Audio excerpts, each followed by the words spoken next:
Ako po pala si Jara Mia G. Micaeran, nanggaling sa ikasyam na baita na naniniwala sa kasabihang aananhin mo ang ganda kung wala kang magandang puso. At naniniwala rin ako sa kasabihang ang hindi marunong magmahal sa sariling bika ay higit pa sa hayop at malansang isda.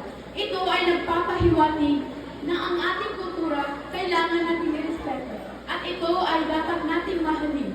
Dahil ang kultura ay napakahalaga sa ating pag-aaral. At yun lang po, maraming salamat po sa huli. Ako nga po pala si Jara Mia G. Micaeran na nanggaling sa ikasyam na baita. Maraming salamat po.